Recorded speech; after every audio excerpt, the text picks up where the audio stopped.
Hi, this is a video trip report of the Illinois River from about 1400 CFS to 1000. We had 1400 CFS on our first day and it dropped down to about 1000 our last day. So here we are on our first day. This is Panther Creek Rapids. They're the first rapids that come up around mile 3. You'll know you're almost there. You'll pass Briggs Creek on the right, and that says the rapids will start getting a little bit more difficult. And these first few rapids are just nice, fun Class 3 rapids that give you a sense of what the rest of the river's like, and they're a good warm-up. So that was Panther Creek Rapid, and then this rapid coming up is just known as Rapid number 12. And then the book I use is the Handbook to the Illinois River Canyon for my names and my numbers. So this is just known as Rapid number 12. If somebody else has a much cooler name, I'd love to hear it. And again, this is just a nice warm-up that's going to give you a sense of what the Illinois River is like and the kind of moves you're going to be making.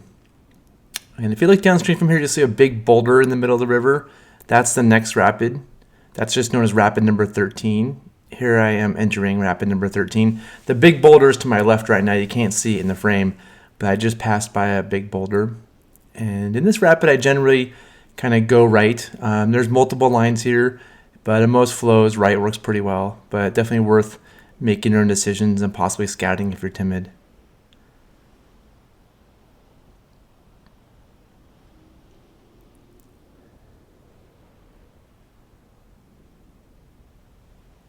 And it ends with a nice fun wave train.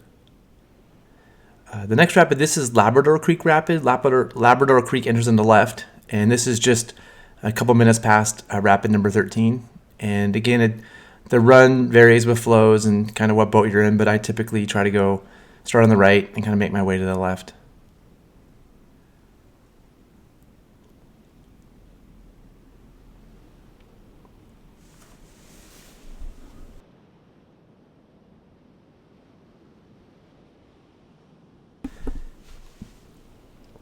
So after Labrador Creek Rapid, after this one, there's a few miles of like class 2s. There's one really shallow rapid in there, and you'll be heading into Rocky Top. So this is a few miles downstream, and this is one of the most dangerous rapids on the river. That rock that you see downstream center is undercut, and it would be really easy to rap on. So I do my best, if I can, to find sheet lines down the right here, just to completely avoid hitting that rock down there. And hopefully you see that big rock out of the river. That's the Rocky Top rock.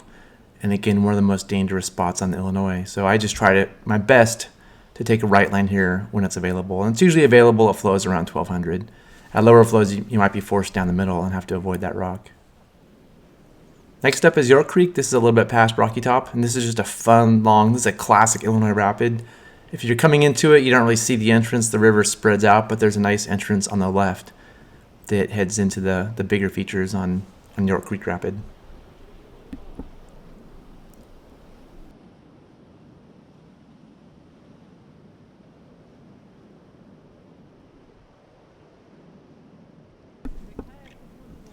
Yeah, so after the entrance, there's just a tricky little chute here. You'll see the line as you go in, but you gotta get back to the right to have a clean line through here, and just a bunch of laterals hitting you that you want to square up for.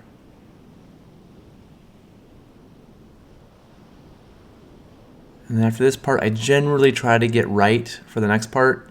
There's sometimes a hole. You'll see a hole at this flow on the left, so I try to get on the right side and go through the wave trains on the right.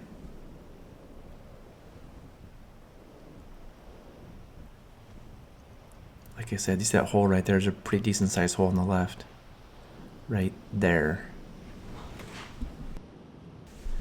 Now we're headed into Rapid number 23. This is the rapid just above Clear Creek, and it probably has a name. I only know it as Rapid number 23.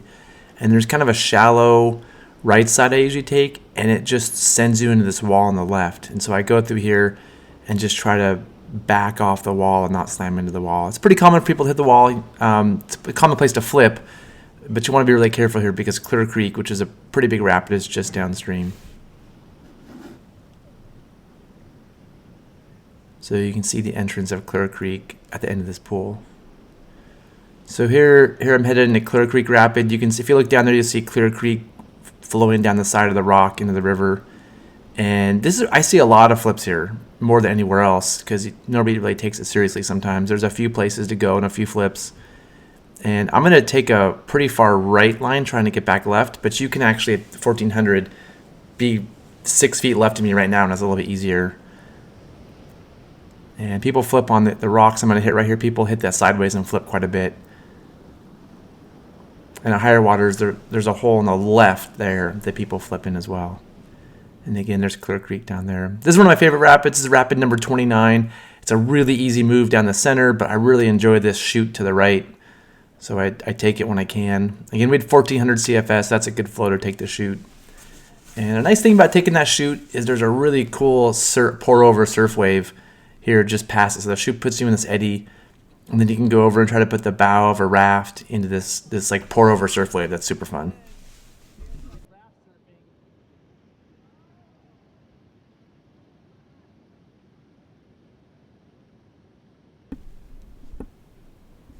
So you can see another gear boat just taking the easy down the center line. It's a class 1 plus rapid down the center if you just take the center line. But I loved going in and trying to surf this, and just seeing the water pour over the rocks is super cool.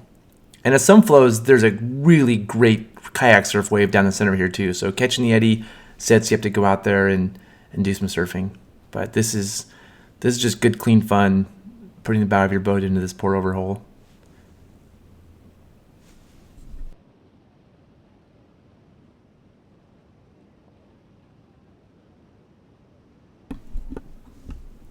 And below here, past Clear Creek, there's some class 2s and 3s and maybe an occasional easy 4, but there's not a whole lot more rapids for the next, it's like 8 or 10 miles down to South Bend. And so we're going to head down to South Bend, which is the beginning of the hardest rapids. We camped a few miles below here and then paddled down to South Bend, which is the signal that the green wall and the bigger rapids are coming up. So this is we're about 8-10 miles downstream. This is the rapid just before South Bend, which marks Prelude and Greenwater coming up. And it's just a fun little class 2-3 rapid. And South Bend is where the river has been kind of headed south-ish, and then it heads back north. And so it's very distinctive on a map.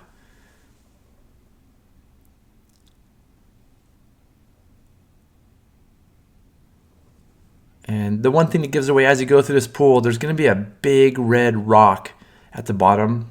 That's Radiolarian Chert. You see that big red rock that kind of pops out? That's known as Red Rocks. People call this spot Red Rock. And this is a great place. Just below here, there's a gravel bar. A great place to just regroup, get everybody together, talk about the rapids. Because we're about half a mile-ish from Prelude or Fawn Falls, the first big rapid in the Inner Gorge.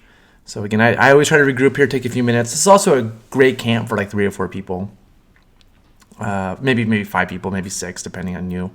So this is known as Prelude or Fawn Falls. This is one of the bigger rapids on the Illinois. And there's some center lines at most flows, but at lower levels. And this day we had 1,100 CFS at this point. So the main line for rafts is down this left chute. And I always try to pull over, catch this little eddy, take my time, regroup, and look for the right moment to go in there so I have good straight angle. You typically don't need a ton of momentum to get through this chute. You're going to move pretty fast. It just kind of powers you through. And kayakers can go down the middle, and again, at higher levels, there's a great middle line here. You'll see a good view of the rapid, but at this level, that's just all messy for rafts.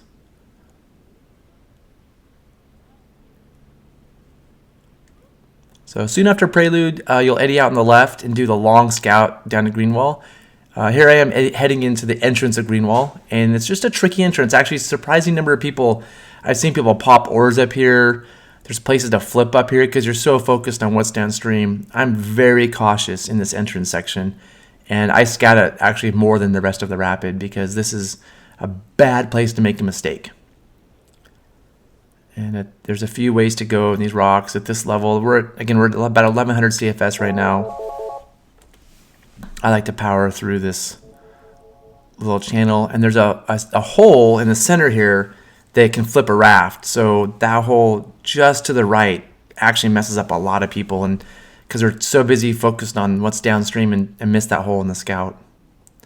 This eddy down here, right here on the left, is something if you're feeling a little bit crazy, you could just catch this eddy right here on the left and then scout and run back up. And kayakers commonly catch that eddy right there just to do a really quick scout of the bigger stuff. But you want to be super confident if you just plow through all those other parts. And down here, there's 4 doors that you can run at different levels. At 1100 CFS for a big raft, this is a 16-foot raft. Door number 1 is the only door. You'll see me kind of pull over. Some people will go straight there and catch that eddy and take one of the other doors at higher levels. But we're just going for the one place. That's door 2 right in front of us, and now we're going through door 1. Yep.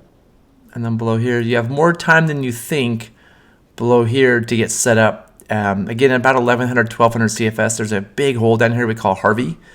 And you just want to try to get left if you can, or just have a ton of power to plow over it. So typically there's a good amount of time here, and then do your best to just get left of the hole. And I've seen I've seen a raft get stuck in the hole. It's right there to the right. I've seen a raft stuck in there for 20 minutes before, so I'm very cautious of that hole.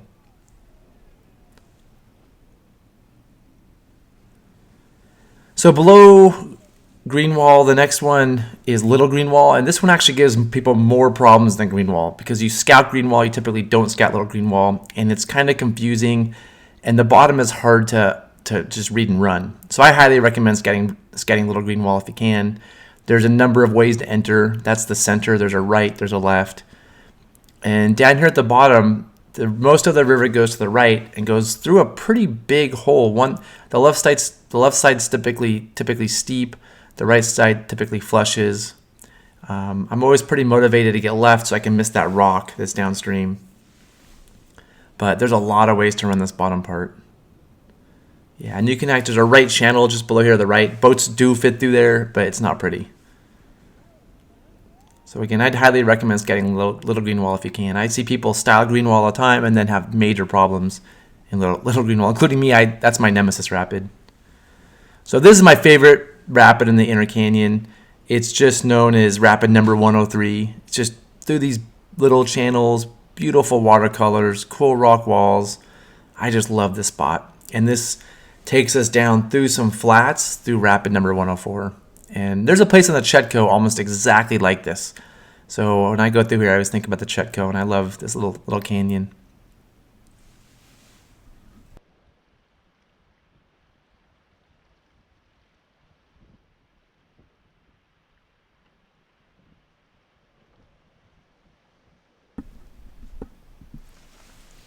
So below here, there's a few miles of class 3 and 4 rapids. None of them really have names that I know of. If they do have names, and I'd love to hear them, I just know them as rapid, 103, 104, 105, 106, according to the book. And the book, I don't think is even that accurate in here. There's just so many back-to-back rapids. But I think the one we're heading into right here is 104. And this is just a straightforward class 3 rapid, but just really scenic and beautiful.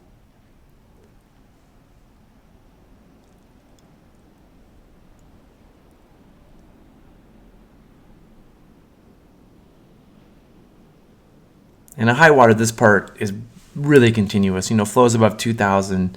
You want to be really careful about how continuous this whole section is. Right now, there's plenty of time, but at higher waters, you want to be careful. Higher water, you want to be careful. I think this is rapid number 106. Again, the numbers don't really match the rapids that were on the book here, so I'm just guessing. But just a fun class 3 job you want to get left at.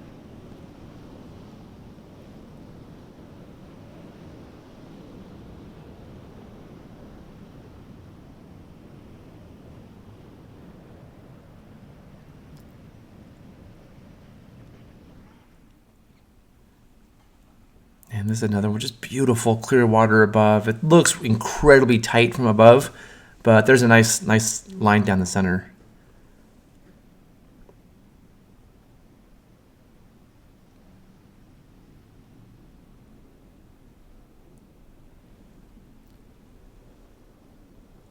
So about here, Submarine Holes coming up. Submarine Holes is one of the bigger rapids that flips a lot of boats. There's a lot that look like it, including this one, but this isn't Submarine Hole. We call this one Nubbins or Holy Poly. And there's a far left line and there's a far right line depending on flows. And I really like this far right line. It just looks like it's impossible. And there's just a nice spot to go in right there. Yeah. Huge places to wrap. And I've seen that rock on the left has some civvy stuff in it, so I'm always really careful to avoid that rock on the left right there. And the next one up, there's a couple easy ones, and then Submarine Hole comes up. This is a classically hard rapid. I forgot to turn the GoPro on for Submarine Hole, so somebody else gave me some GoPro footage from one of our paddle boats coming up here in a second. But Submarine Hole is worth scouting. Oh, no, this isn't Submarine Hole here. This is more of the rapids before Submarine Hole. And the next one will be one of our paddle boats going through Submarine Hole. And at lower levels, it's tough. You start pretty far right, and you have to get all the way left, and you go through a narrow channel that likes to flip rafts, and you flip up on the left wall. So here's our paddle boat heading into Submarine Hole.